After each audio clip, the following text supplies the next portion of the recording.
یہ سن 1939 کی بات ہے۔ پاکستان بننے میں ابھی 8 سال باقی ہیں۔ بھارتی پنجاب کے شہر امرتسر کے پاس ایک گاؤں جاتی امرا میں 6 غریب بھائی ایک لوہار کی بھٹی پر محنت مزدوری کر رہے ہیں۔ ویسے تو یہ 7 بھائی ہیں، لیکن یہ اپنے ایک بھائی کو محنت مزدوری کے بجائے تعلیم دلوانا چاہتے تھے۔ اچانک ان کا بھٹی کے ہندو مالک سے کسی بات پر جھگڑا ہو گیا اور بات ہاتھا پائی تک پہنچ گئی۔ سب بھائیوں نے نوکری چھوڑ دی اور پھر اپنا کام کرنے کا سوچا۔ باؤ جی کہلانے والے بڑے بھائی نے چند 100 روپے ادھار لیے کسی سے مانگ کر اور ایک چھوٹی سی بھٹی خرید لی۔ وہ بھٹی شاید لوہے سے زیادہ ان کے حوصلے پر کھڑی تھی اور پھر انہوں نے کئی ماہ کی شدید محنت کے بعد اپنا کاروبار کھڑا کر لیا۔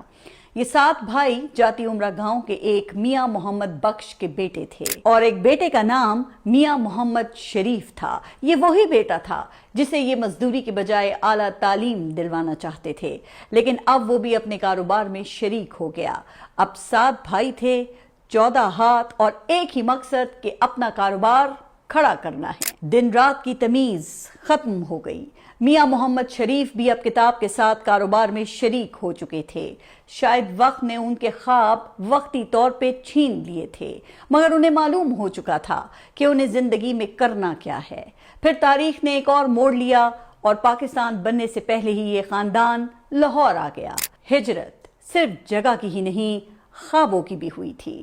یہاں انہوں نے پھر سے صفر سے آغاز کیا، مگر اس بار تجربہ ان کے ساتھ تھا اور پھر اسی لاہور کی مٹی میں وہ بچے پیدا ہوئے جن کے نام بعد میں تاریخ نے بار بار دہرائے۔ ان بھائیوں کے نام نواز شریف، شہباز شریف اور عباس شریف رکھے گئے۔ میاں محمد شریف ایک محنتی اور ایماندار شخصیت تھے، لیکن ان کے بیٹوں نے آگے چل کر پاکستان میں جس طریقے سے نام بنایا، اس نے ان سے محبت کرنے والے اور شدید نفرت کرنے والے دونوں ہی پیدا کیے۔ میاں محمد شریف نے اپنے بچوں کو وہ نصیحت کی جو آگے چل کر ان کے بہت کام آئی، اور وہ نصیحت تھی اتفاق، یعنی آپس میں اتفاق اور محبت سے رہنا، چاہے کچھ بھی ہو جائے، کبھی ایک دوسرے کا ساتھ نہ چھوڑنا۔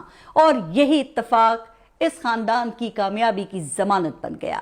وقت کو پہیے لگ گئے، دن مہینوں اور مہینے سال میں تبدیل ہونے لگے، اور پھر ان کے پاس اتنا سرمایہ جمع ہو گیا اور انہوں نے اتفاق فاؤنڈری کے نام سے اپنے کاروبار کی بنیاد رکھی، اور آگے چل کر یہ اتفاق گروپ میں تبدیل ہو گیا، جس میں سٹیل کے علاوہ شوگر مل، ٹیکسٹائل اور انجینئرنگ سے متعلق شعبے بھی شامل تھے۔